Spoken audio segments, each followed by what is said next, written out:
আসসালামু আলাইকুম বন্ধুরা, আশা করি সকলে ভালো আছেন। আজ আমরা কুমিল্লা বৌদ্ধবিহার পরিদর্শনে আসলাম। এটা কুমিল্লার বিখ্যাত সেই বৌদ্ধবিহার,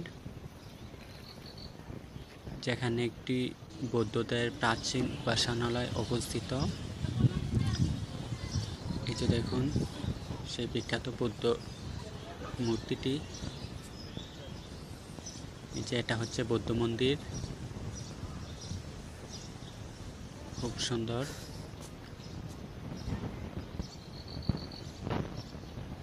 এই যে দেখুন এখানে একটি গাছের নিচে কিছু বৌদ্ধ ভিক্ষু উপাসনা করছে। দেখুন কত সুন্দর রঙিন ফুল মন্দিরের আশেপাশে। এটা হচ্ছে বৌদ্ধ মন্দিরের প্রধান গেট বা সিঁড়ি। যে দেখুন এখানে দুই পাশে দুটি বৃহৎ নাগরাজের মূর্তি, আর বুদ্ধ মূর্তিটি ওই যে দেখুন উপরে। দেখুন নাগরাজগুলো সোনালী রঙের, কত সুন্দর।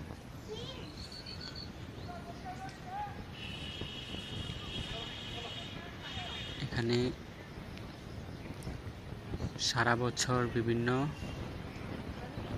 ডিস্ট্রিক্ট থেকে অনেক ভিজিটর আসে ভিজিট করতে।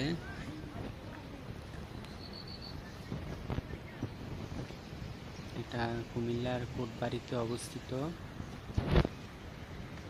আমি ভিডিও করার সুবিধার্থে, মোবাইল দিয়ে ভিডিও করার সুবিধার্থে মোবাইলের স্ক্রিনটা বারবার এদিক সেদিক করেছি। যে দেখুন এখানে পানির মধ্যে কিছু কৃত্রিম পদ্ম ফুল, দেখে মনে হচ্ছে যেন এগুলো একদম অরিজিনাল। যে দেখুন কতটা কিউট।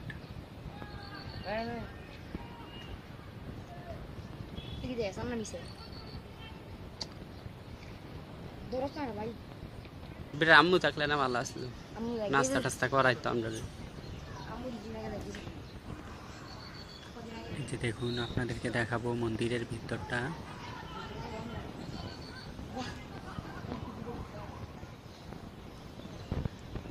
মন্দিরের ভিতরটা এখান থেকে অন্ধকার দেখাচ্ছে, বাট আমি কাছে গিয়ে দেখি ক্লিয়ার আসে কিনা।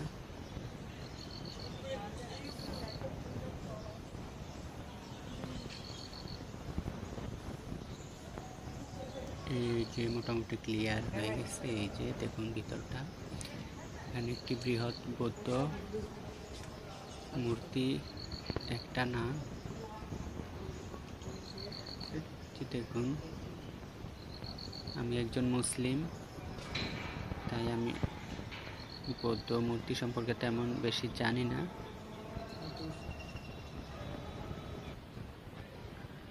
যে দেখুন বৌদ্ধ মন্দিরের দরজার কি ডিজাইন। এটা হচ্ছে শালবন বিহার। শালবনের মধ্যে অবস্থিত এই বিহারটি, যেটাকে শালবন বিহারও বলা হয়। এটা হচ্ছে মন্দিরের পেছন সাইড। এখানে একটু ছায়া আছে, এই জন্য আমার ভাগিনারা এখানে বসে রেস্ট নিচ্ছে।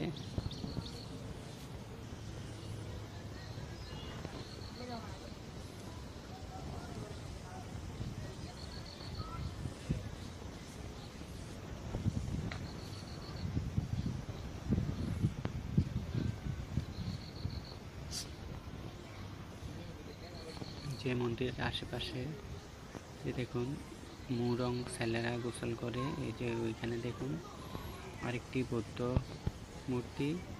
এই যে দেখুন নিচে মুরং ছেলেরা গোসল করে এসেছে। এদের বাড়ি বান্দরবান।